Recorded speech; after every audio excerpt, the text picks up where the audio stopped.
Hello, I'm Courtney Holland. Welcome to the final episode of Season 4 of Save Our Towns, a series designed to guide and inspire those who are working hard in Appalachia to build strong communities.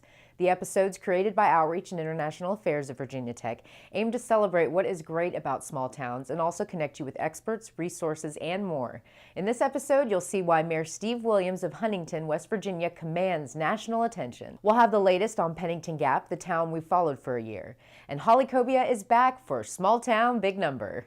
Your expert tip comes courtesy of the renowned Appalshop in Whitesburg, Kentucky. As always, we close with 3 questions for a mayor. First, your example of awesome story. As Appalachia struggles with the opioid crisis, a West Virginia mayor steps up. Andrea Brunet reports. Tens of thousands of Americans die from drug overdoses annually. The epicenter of the opioid crisis? Rural Appalachia. A new Drug Enforcement Agency field office in Kentucky oversees the region, where overdose deaths are 65% higher than elsewhere in the nation. Huntington, West Virginia, rather than duck the bad press, mobilized and openly confronted the ravages of overdose fatalities. It didn't help that the pharmaceutical industry flooded West Virginia with pills. Over a 2-year period, hundreds of millions of powerful painkillers went to pharmacies in nearby towns, some with populations of less than 500 people. A woman at the forefront, Fire Chief Jan Rader, is profiled in the Netflix documentary Heroin, which was nominated for an Oscar. Major 1 responding. Though he's not featured in the film, Mayor Steve Williams spearheaded the city's highly public strategy. What you have to do is name a problem, then you can own the problem. So for us, we had to state it for what it was. We have an existential threat on our way of life in this opiate epidemic, but have an absolutely unending faith in our ability to prevail. And in the way of doing that, then you have to follow up with action. More than 25% of the time, when firefighters hop onto a truck, they're going out on an overdose call. Yes, ma'am. This was an overdose. We're clear returning. Rader reports that first responders see death firsthand, as many as 40 to 50 bodies of young people a year. Sometimes the crews get there in time to administer Narcan, an overdose-reversing drug. Mayor Williams, early on, decided that he was going to own this problem. By owning it, he could work to find some real-time solutions. He never tried to hide from it. He put people together. He broke down silos. And that's made a huge difference. You check your ego at the door when you go into these meetings. We work together. Knowing her commitment to tackling the drug problem, the mayor elevated Rader to chief in spring 2017. First responders under her command are trying to keep overdose victims alive long enough to get them into recovery. The documentary's director is herself a native West Virginian. She told public radio that many towns are still trying to hide or deny the epidemic. Not Huntington, where Mayor Williams has gained a national reputation for leadership, including setting up the Mayor's Office on Drug Control Policy. The office implements a holistic program that includes law enforcement as well as promoting prevention, treatment, and recovery for addicts. A major national newspaper called the teamwork approach pioneering, pairing law enforcement with compassionate outreach. Williams makes a point of saying the city didn't wait for the state or federal government to act. We need partners, but if I'm waiting on them, then I'll wait so long there are going to be people who die, dozens upon dozens. We have to save lives right now, and it's our responsibility to create an environment so that when we do start to turn the corner, that we're on the lead lap. Even though addiction is a massive problem, fighting that problem has brought money into the city. In September, federal grants totaling $2 million were announced. Part of that money funds a quick response team. Police, as well as healthcare and treatment providers, all go out together to meet with overdose victims within 72 hours. So what's wonderful about quick response is it is providing a positive encounter between somebody suffering from substance use disorder and your first responders. For, I would say, the majority of the people that they encounter that have overdosed multiple times, this is probably their first positive encounter with a police officer. Just during the first 3 months, more than a third of the people contacted agreed to enter treatment. Mayors aren't always the ones spearheading solutions to big national problems. But in the case of Huntington, a dramatic new approach to battling overdose deaths began with the mayor's belief that relying on law enforcement wasn't enough. In West Virginia, one person dies from drugs every 10 hours. In Huntington, overdose numbers are plummeting, down 54% over the last 6 months. 5 months clean. 5 months clean? What I would challenge every public official, elected official, is to stand tall, square your shoulders, and have an absolute confidence that you wouldn't want anybody else to be dealing with this problem right now.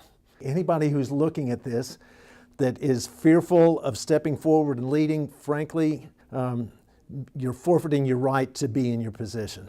Everybody has a role to play in this, but there needs to be one voice to go out, and nobody is better positioned than a mayor to reach out and say that we all have to come together and stand together. And we're starting to be able to breathe a little bit. You know, the trends are showing us that we're moving in the proper direction. Last year, Huntington beat out 350 other towns and cities to be named America's Best Community. Huntington won the competition's grand prize of $3 million on the strength of its revitalization plans. Next, Melissa McEwen volunteers some important information about Pennington Gap. Over the past several years, town leaders in Pennington Gap have been busy seeking out grant money to fund their plans for economic growth. But many of the events that bring visitors and their money to town are completely run by volunteers. The annual Tobacco Festival, including a parade and beauty pageant, monthly ATV drag races, and even yearly Christmas light displays in Lehman Park. All those events are put on with just volunteers in the community. Tony Lawson, manager of the Lee Theater, relies heavily on volunteers to keep the theater running. From the ushers to the ticket takers to the concession workers, none are paid for the work they do. Those are all community volunteer members that come in and just have a pure enjoyment of having the theater and being a part of something like that in town. And it's really helped things work. Pennington Gap residents are also responsible for the hottest ticket in town, with performances by the homegrown Lee players selling out several times a year. 2 to 3 times a year is made up of the people that we know here on the streets. We got doctors and lawyers and judges and the ordinary people that you'd go to church with on Sunday. You'd see up there in a play because it involves so many local people. Their families show up, their friends show up. They sell out every time. In this town of less than 2,000, residents have taken an active role in shaping the future of Pennington Gap. They care about what's going on. They care about what's going on in town. The people of Pennington want to see the town grow. And we want to do everything we can to help those people see that their town grow. The town's efforts have resulted in new amenities and an increase in tourism dollars. But none of it would be possible without the help of volunteers. Next, Holly Cobia in the Small Town Big Number segment zeroes in on zero. Zero gravity means you can do all kinds of fun things, like float.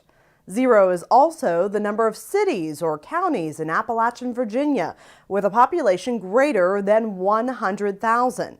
Even Montgomery County, where Virginia Tech is situated, hasn't quite reached that milestone.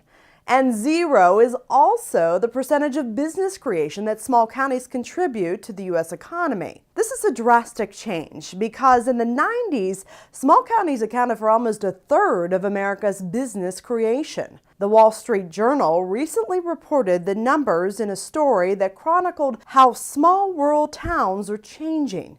Let me throw out a few other numbers. 99% of new U.S. jobs created since the Great Recession require a college degree or post-secondary credential. Virginia's leaders have set a goal that Virginia be America's best educated state by 2030. Today, the Commonwealth is number 6.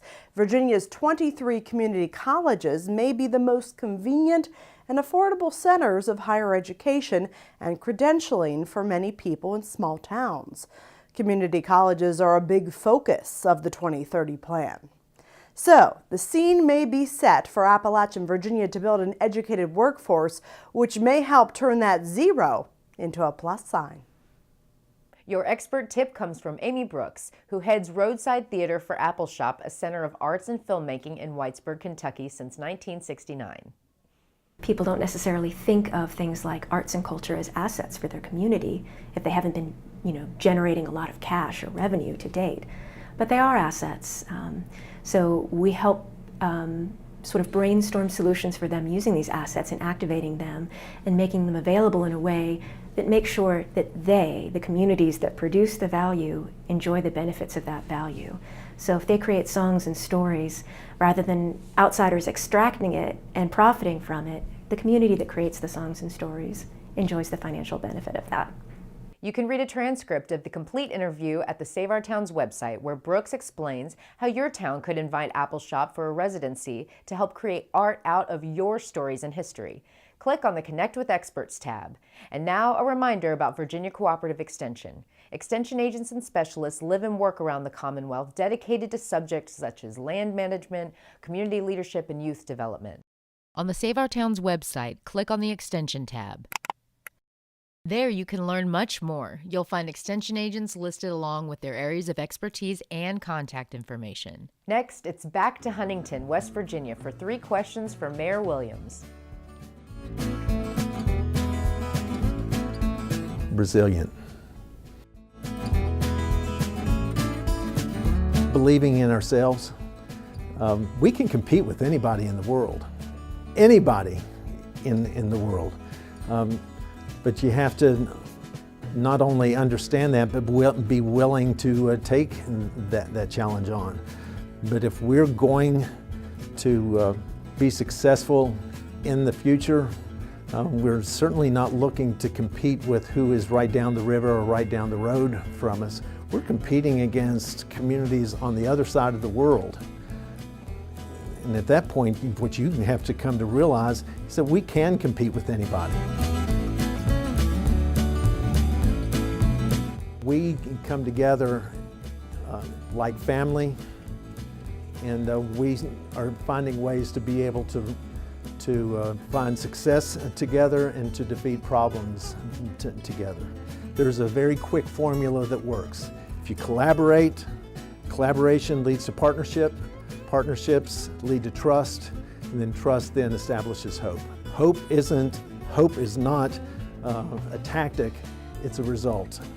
And that's what we're discovering in Huntington. That works for all things good, but even with problems, if you collaborate, create partnerships, you'll establish trust, and then you will find hope. Would you like to nominate your town for an Examples of Awesome story? If so, we'd love to hear from you. To view past episodes and to dive deeper into resources and a wealth of information about small towns, go to the Save Our Towns website, and please send your thoughts to saveourtowns@vt.edu.